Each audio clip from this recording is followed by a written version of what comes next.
What was the day you turned the tables on the golden child? I grew up with a brother, Kyle, who has always been the golden child. Everything in his life was a medal-worthy achievement in my parents' eyes. Meanwhile, I could have split the atom at 15, and my mom would still have asked why my brother wasn't the one to do it first. Kyle wanted to play guitar. He got lessons. He wanted a car at 16. My parents handed him the keys to a brand new one. Me? I worked part-time at the local library from the age of 15, just to afford secondhand clothes that weren't straight from the clearance bin. If I asked for help, I'd hear the same line over and over. You're more responsible, honey. You don't need as much support. Translation: we'll give everything to Kyle because we know you'll survive without it. Fast forward to my mid-20s, when my parents bought a struggling little bakery in town. It was my mom's dream to run one, though she had zero idea how. The shop was bleeding money, the ovens barely worked, and the recipes they used tasted like cardboard with sugar sprinkled on top. Within 6 months, my parents were talking about cutting their losses and selling it. That's when I stepped in. I've always loved baking. I used to spend nights experimenting in our tiny kitchen in college, and friends begged me to make birthday cakes and pies for them. So I offered to take over managing the bakery. I told them I'd quit my boring office job and dedicate myself full-time if they gave me some freedom to run things my way. At first, they resisted. This isn't a hobby, it's business, my mom warned, but I convinced them to give me a chance. Within weeks, I revamped the menu with my own recipes, introduced seasonal specials, marketed the bakery on social media, and partnered with local coffee shops to expand our reach. I pulled 16-hour days, working before dawn and collapsing after midnight, but slowly, the bakery started thriving. And by thriving, I mean lines out the door. Our cupcakes became Instagram famous. People drove from neighboring towns just to try my cinnamon roll cheesecake. We started catering weddings and corporate events. By year 3, we had turned what was once a money pit into the most popular bakery in town. But here's the kicker. Not once did my parents give me credit. To customers? Yes, this is our family bakery, our pride and joy. To neighbors? Kyle helps sometimes when he's not too busy with his music. By helps, they meant he showed up twice in 3 years to eat free pastries and post them on Instagram. Still, I swallowed it, because I loved what I was building. The staff adored me. Our regulars treated me like family, and I felt like the bakery was my baby. Then, last year, my parents dropped a bomb. They sat me down one evening after closing and, with the most casual voices,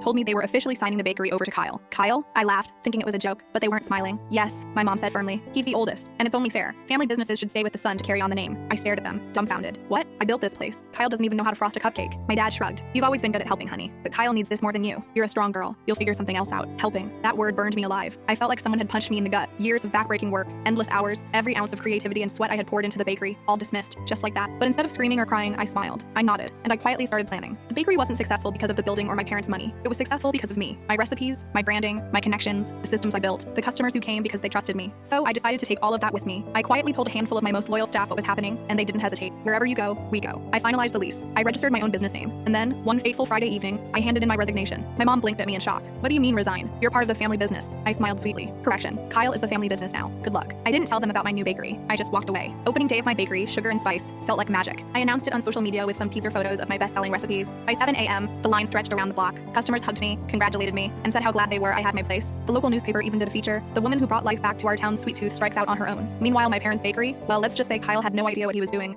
He burned batches, botched orders, and treated staff like garbage until most of them quit to join me. Within 6 months, their family legacy was back to where it started, bleeding money. They begged me to help out again, because Kyle was overwhelmed. My mother even dared to say, "This is your family too, don't you care?" I just looked her dead in the eye and said, "No, this," gesturing to my bakery, packed with customers, "is my family now." Last I heard, he's trying to sell my parents' bakery, but no one wants to buy it.